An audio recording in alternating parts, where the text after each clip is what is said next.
The man, unnoticed by anyone, slipped under the table and started chatting with the waiter underneath. Not only that, but before leaving, he begged the waiter to help him escape quickly. Unexpectedly, the waiter was also incredibly bold. While the smoke from the cake was still lingering on the stage, he brought in a group of green horses from outside and swaggered over to the bride and groom, inviting the bride to ride one. Just like that, the two of them left the venue right in front of the groom. By the time the groom realized what was happening, the entire wedding scene had descended into chaos. It's worth noting that before this, the bride and the waiter had only met briefly. That day, before the waiter started his job, he and his friend were driving to visit his uncle in the city. On the way, his friend was driving and chatting, but unexpectedly, the brakes suddenly failed while going downhill. To avoid an accident, his friend swerved the car into the grass. After circling around in a small grove of trees, they unexpectedly ended up in front of the king's procession. At this time, a large crowd of people were welcoming the king in the street. The man waved his arms vigorously, trying to get the onlookers to disperse, but everyone mistook him for the king who was greeting them, and they all raised their hands in response. However, when the real king arrived,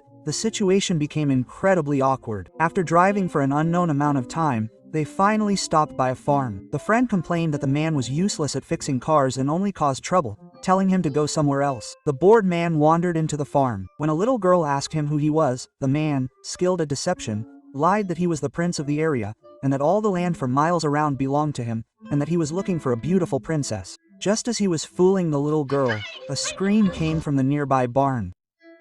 The man quickly rushed over and managed to catch. When he learned that Dora's thigh had been injured by the yellow wind, he immediately knelt down and started sucking on the wound without hesitation. When he felt embarrassed and said it was enough, he still didn't forget to ask if there were any other injuries. Just as he was happily chatting with Dora, his friend reminded him that the car had been repaired. Dora didn't know how to express her gratitude, but Guido unceremoniously put the 6 coins into his pocket, then said goodbye to Dora and set off on their journey. It wasn't until dark that they finally arrived in the city. Before they even entered their uncle's house, they saw a group of people running out of the house. The house had been ransacked, and their uncle had been beaten to the ground. It turned out that this was during the Second World War, and the anti-Semitic movement in Italy was in full swing. As a Jew, their uncle was already used to this kind of persecution. Because he still had to go to the hotel to handle some matters, their uncle briefly introduced the situation in the room and then hurried off to work at the hotel. The next day, the two of them went for a stroll on the street, like Grandma Lou visiting the Grandview Garden, finding everything very novel. Since they were in the city, they needed to survive. His friend went to work for his father's friend to earn money, while Guido wanted to open a bookstore here,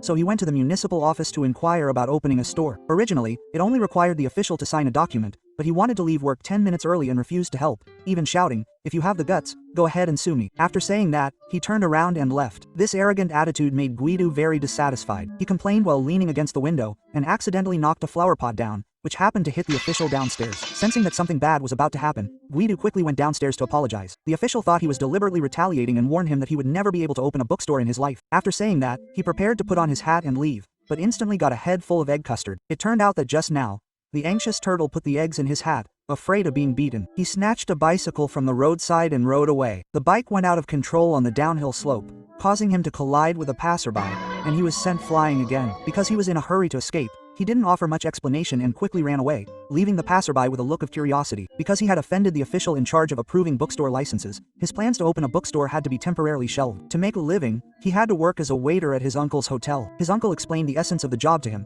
Service is a high art, not something to be afraid of. That day, the two of them coincidentally met Dora again on the road. Just as the turtle was about to greet her, the official drove up and stopped in front of Dora, scaring the turtle, who quickly hid behind his friend. After the official drove away, he suddenly jumped out and approached Dora. 3 encounters in just a few days made Dora feel very surprised. She not only hoped to meet him again in the future, but also looked back at him as she left. Seeing her reaction, the turtle guessed her profession. While he was thinking every night about how to create more chance encounters, he coincidentally met a scholar from Rome at the hotel. From the scholar, he learned that he was going to the elementary school where Dora taught the next morning. Overjoyed, the turtle stole the scholar's briefcase and, the next day, disguised himself as the scholar. Amidst the welcoming cheers of all the students, he swaggered into the classroom. He then walked towards Dora and greeted her as if they were old friends. At the principal's prompting, he began to pretend to inquire about each teacher's work progress. However, when it was Dora's turn, the question changed to what her plans were for the weekend. Upon learning that she was going to a performance that weekend, the turtle was about to leave when the principal invited him to the stage to talk to the children about the greatness of the Jewish nation. As a Jewish person himself, the turtle had to treat this as it became a stage for performance. He directly stood on the table, jumping and bouncing around. His comical antics made the students present burst into laughter, and even Dora was so shocked that her jaw almost dropped. Just then, the real poisonous blood arrived. Seeing that something was wrong, Duo quickly jumped out the window. On the weekend, Duo appeared punctually at the residence. After searching for a while, he found Dora in a private room on the second floor. He had previously heard from a friend about a mental manipulation technique from a book, where a strong thought or fantasy could change the course of events. So he began to use his mind to influence Dora, hoping she would look at him. Unexpectedly, the next second, Dora seemed to be under a spell and looked over, but there was no joy on her face. It turned out that she disliked the boring and unromantic official, but was forced to be with him because of her mother's pressure. Dora wanted an ice cream, but he refused, saying there wasn't enough time because he had to rush to the mayor's house for a party. Even though Dora repeatedly emphasized that she didn't like that kind of occasion, it was useless. She had to go even if she didn't like it. Seeing that it was raining heavily outside, Dora asked the official to bring the car over, using the horn as a signal for her to get in. Duo overheard all of this. He grabbed his friend's car keys and asked him to stall the official as much as possible. When the car honked, Dora, without thinking, opened the door and got in. Once in the car, she started complaining incessantly about the official, not bringing an umbrella, not understanding romance, not letting her eat ice cream, not being gentle and considerate, not wanting to go to the party, etc. Then she turned around and realized it wasn't the official. However, Duo still greeted her with, "Good morning, Princess Dora." Dora wanted an explanation from Duo, but Duo retorted, "I want an explanation from you. Why do I always happen to meet you every time I go out? Are you secretly? Have you fallen for me?" Quote. Dora laughed at this humorous remark, but compared to the emotional turmoil of the conversation, Duo's driving skills were terrible. In no time, he had wrecked the car. Not only was the car's roof unable to be pulled up, but he even pulled off the steering wheel. Since the car couldn't be driven anymore, he used a cushion and the steering wheel to make a makeshift umbrella. Just as he was about to go down the steps, Duo, using the excuse of needing to tie his shoes, took out the red carpet from the car. Then, with a wave of his hand, the carpet slowly rolled down the steps, finally stopping right next to the building's corridor. With Duo's help, the two walked across the red carpet and into the corridor to take shelter from the rain. This was the first time he had spent time with his goddess up close, and he happily danced around Dora, only to notice a tear in her dress. "It's windy behind you. Be careful not to catch a cold," he warned. Dora then realized that the back of her dress was missing. It turned out that it had accidentally been caught on the car when she got out. After stopping, the two began strolling and chatting on the street. Dora had always been obedient to her father because he knew how to get along with her. Duo believed that Dora was like a treasure chest, and he just needed to find the right key to open it. Therefore, Duo decided to ask the Virgin Mary for help, hoping that the right key would fall from the sky. He clasped his hands together and shouted to the sky. Unexpectedly, a key actually fell into his hand. This truly astonished Dora. In fact, this was just Duo cleverly using his knowledge of the town. Since the first day he arrived in this small town, he had discovered that if you shouted, "Mary's key," downstairs, someone upstairs would throw the key down. Several times, it almost hit Duo as he was passing by. Tonight, he took advantage of this opportunity to successfully impress Dora. However, this was only the beginning of the night's events. The two continued walking and talking. Duo wanted to treat Dora to ice cream, but Dora, he didn't know when it would happen, but all he wanted to do was refuse. Once again, he clasped his hands together and asked Maria to tell him the time. Just then, a man walked up to them, said something, and then turned and left. Dora was so shocked that the cushion in her hand fell to the ground. The man was a doctor, whom Duo had met while working as a waiter at the hotel. Although he was a doctor, he was very fond of honey and rice, and the two often challenged each other with riddles during meals. The last time they parted, Duo had given the doctor a riddle, and the doctor had solved it in 17 seconds. They agreed to tell each other the answer the next time they met. Duo had just seen the doctor not far away, which is why he asked Maria to tell him the time. One time, he bumped into her, and without realizing it, the two arrived at Dora's doorstep. Before parting, Duo could no longer suppress his emotions. He mustered up the courage and confessed his feelings to Dora. Just as Dora was immersed in these bold and romantic confessions, a muffled sound instantly pulled her back to reality. Seeing that it was about to rain again, she urged Duo, who was soaked through, to hurry home. However, Duo said that his clothes being wet was fine, but his hat being wet was the worst. Saying this, he was about to ask Maria again to help him get a dry hat. Before he could speak, Dora started praying, imitating him. Unexpectedly, a passing man actually exchanged his dry hat for Duo's wet one. Before Dora, whose pockets were already full, could react, Duo, humming a tune, walked away. It turned out that the man was also someone Duo knew. Because his hat was more expensive than Duo's, Duo would secretly swap hats with him every time they met. The man would always swap their hats back. Duo only said that his hat was the most uncomfortable because he saw the man riding his bicycle towards them. Then the man swapped hats with him again. Dora, witnessing this scene, was completely stunned, thinking,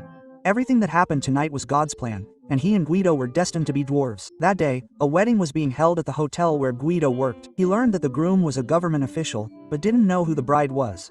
He even joked with his friend, wondering which unlucky woman would marry a government official. While they were happily chatting, someone came over. It turned out that his uncle's horse had been painted green by anti-government activists, with "Little Star, Jewish Horse" written on it. His uncle told him to be more careful in the future, as they were becoming increasingly brazen. However, Guido thought it was nothing.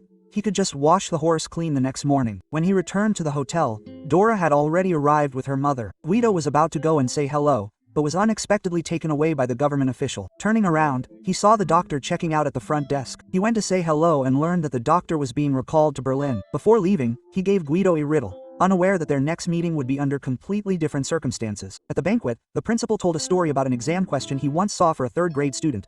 Italy has approximately 300,000 mentally ill, crippled, and epileptic people. The country spends 4 marks a day to support each of them. The question was, how much money would the country save each day if all these people were eliminated? Dora thought the person who wrote the question was outrageous. The principal replied, "It really is outrageous. How can you give such a difficult math problem to a third grader?" Quote, the government official said that punishment was the only solution. Dora thought these people were simply despicable, joking about so many people's lives. Just as she was feeling sad and upset, the government official suddenly said, "Good morning, princess." Dora instantly brightened up. It turned out that this sentence was written on the cake, which made Dora think that Guido must have. Here, he then began searching everywhere for Dora. Even his dancing was completely absent-minded. When he realized that Dora was the female lead tonight, he immediately did a somersault on the sofa. Seeing this, others rushed over to help, but he reassured them that he was fine and told them to go back to their business. However, when he finished cleaning up the spilled food, the dog that was on the floor earlier had already run into the plate.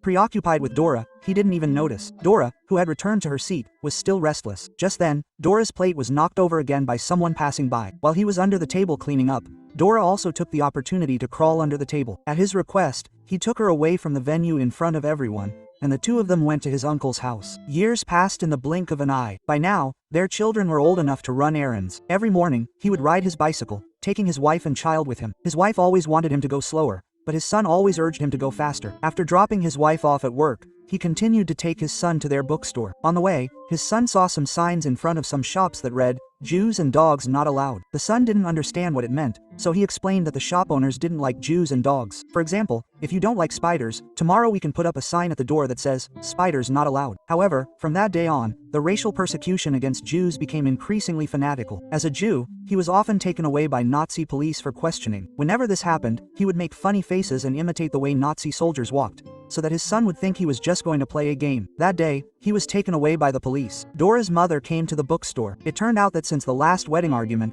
her mother had cut off all contact with Dora. Tomorrow was her grandson Joshua's 6th birthday. Seeing such a lovely grandson, all the years of resentment were completely gone. He came this time to write a letter to his daughter, wanting Joshua to help deliver it to her. The clever Joshua immediately guessed his identity, which deeply moved the old woman. The next day, they prepared a sumptuous meal to celebrate Joshua's birthday. After everything was ready, Dora went to invite her mother to celebrate with them. However, when they returned to the house, they found the room in complete disarray. Dora, however, remained incredibly calm. She had anticipated this day. It turned out that Guido, his son, and his uncle had all been arrested by the police. At this time, the entire carriage was filled with an atmosphere of despair. Only Guido laughed and told his son, "This is a birthday trip I carefully planned for you." As for the final destination, he didn't know either. After getting off the train, they were taken to the train station, and then everyone was forced onto a train. Shortly after the train started, it stopped again. It turned out that Dora had caught up, and her husband and son saw this scene.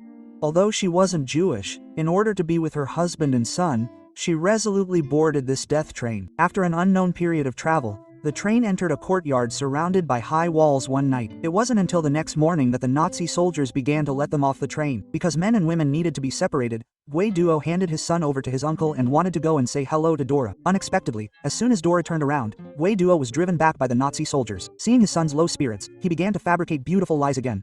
These people were all here to participate in a game, and the soldiers nearby were supervising the contestants. Those who didn't follow the rules would be sent home, and whoever persevered to the end would win the grand prize, which was a real tank. This was for Joshua, who loves tanks, was very attractive. Before long, they arrived at their assigned room, and Guido was also shocked by what he saw. Seeing his son's expression, he quickly adjusted his emotions and lied, claiming that he had already reserved the beds. However, at this moment, Joshua only wanted to go home and find his mother, not only because he was a little hungry, but also because the environment here was dirty and ugly, and the soldiers here were too fierce. Guido smiled and said, "As long as we get 1,000 points, we can not only win the grand prize, but also go home and find Mom." Just then, a Nazi officer came over to explain the rules here. Because they didn't understand Italian, they hoped someone could stand up and translate for them. Seeing the opportunity, Guido quickly raised his hand. In fact, he didn't understand a word of German, but under his translation, those cruel and ruthless rules became the rules of the points game. He told his son, you can't cry, you can't look for your mother, and you can't ask for anything. Everyone present not only didn't expose him, but also cooperated with his lies, which made Joshua believe in the authenticity of the game even more. Afterwards, Gui Duo started working here. They had to move hundreds of kilograms of heavy iron bars, which was deadly for the thin Gui Duo. However, when he heard that he would be killed if he couldn't move them,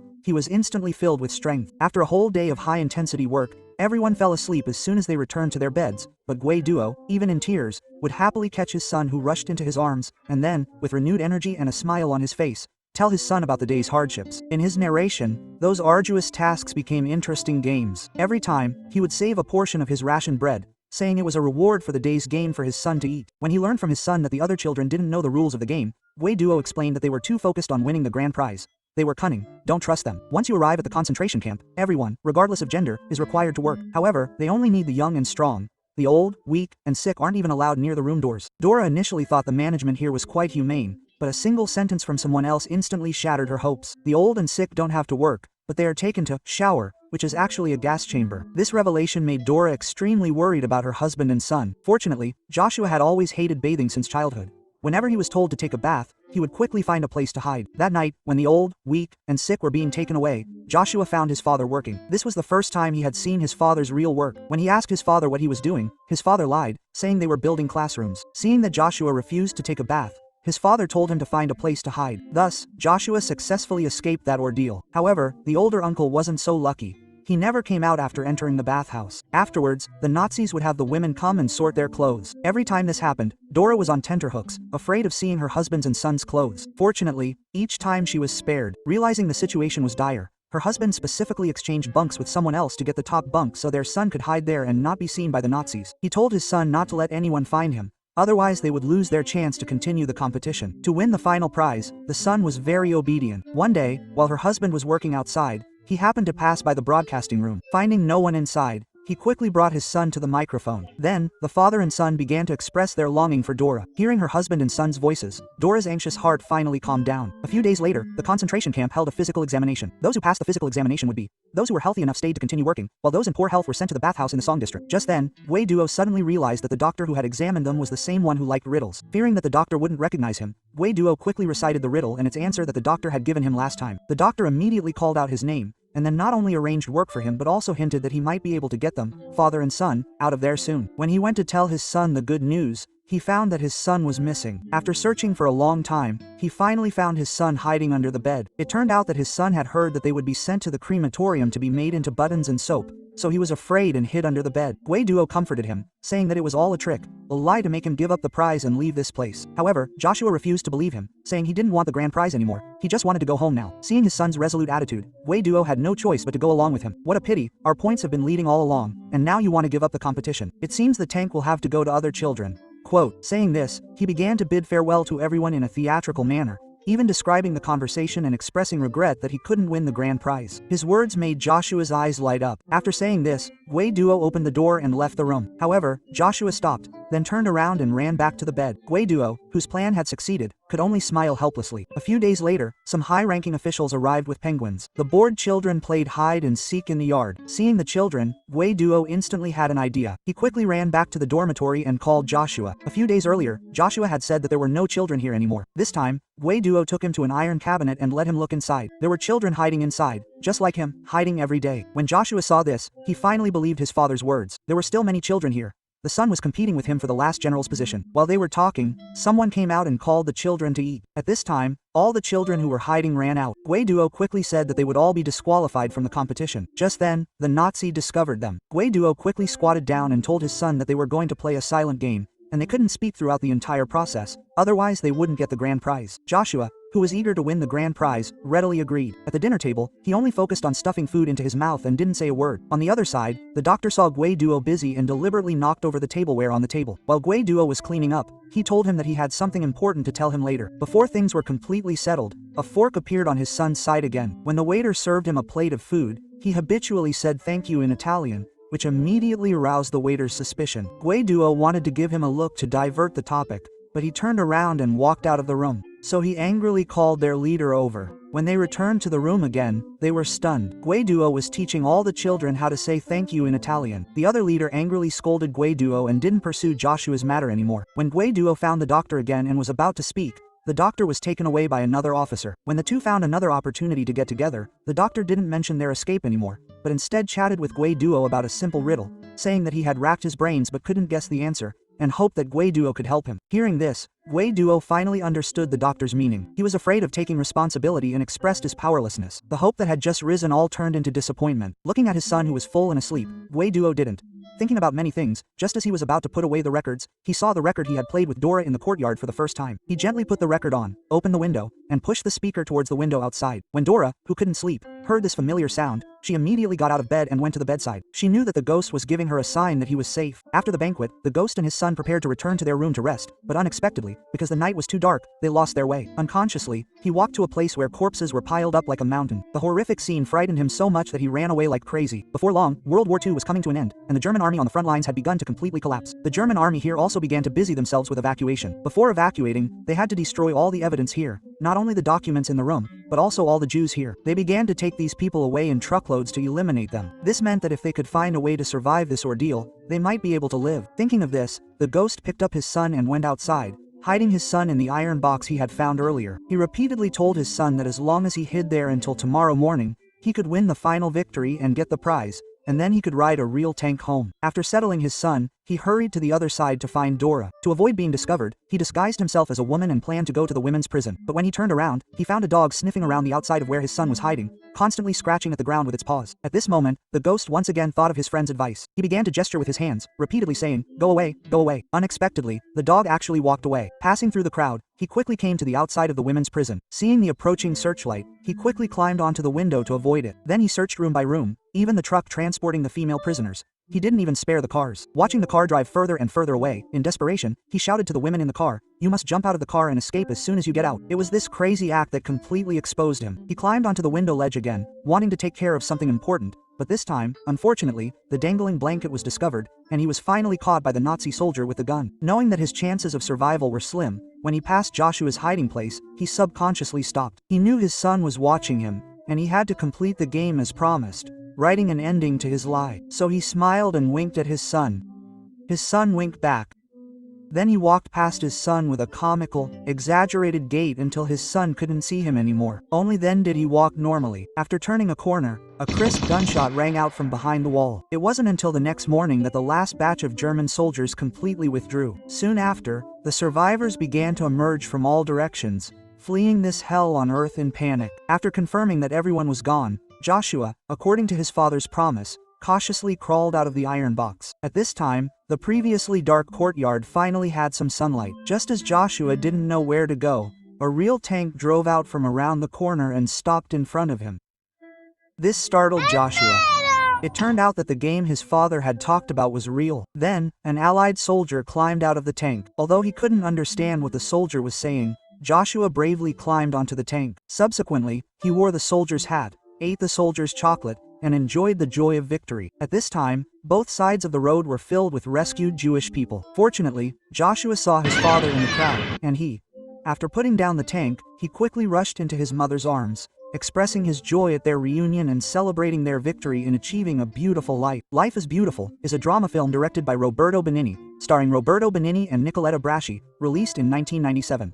The most touching aspect of the film is how the father, Guido, protects his son, Joshua, with a game-like lie. In the concentration camp, this hell on earth, Guido tells his son that it's a game of accumulating points by finding tanks, and that following the rules will win them a prize. This seemingly absurd lie is a fairy tale woven by the father with his life. When the guards march by, he still winks at his son, who is hiding in the train tracks, with a comical gait, protecting this beautiful lie with his final performance. This way of confronting suffering with laughter makes the audience shed tears amidst laughter, and experience the profound depth of fatherly love through the gone dong. The first half of the film is a light-hearted and romantic comedy, while the second half takes a sharp turn into the cruel reality of the concentration camp. This strong contrast highlights the brilliance of humanity. Guido's courage and imagination transform the horror of the concentration camp into a game. This psychological wisdom of cognitive reframing allows him to protect his son's spiritual sovereignty in an environment he cannot change. As the film conveys, a truly beautiful life is not about abstinence but about how we give meaning to life. When Joshua finally sees the tank, this seemingly fairy tale ending contains profound life lessons. Love can change everything,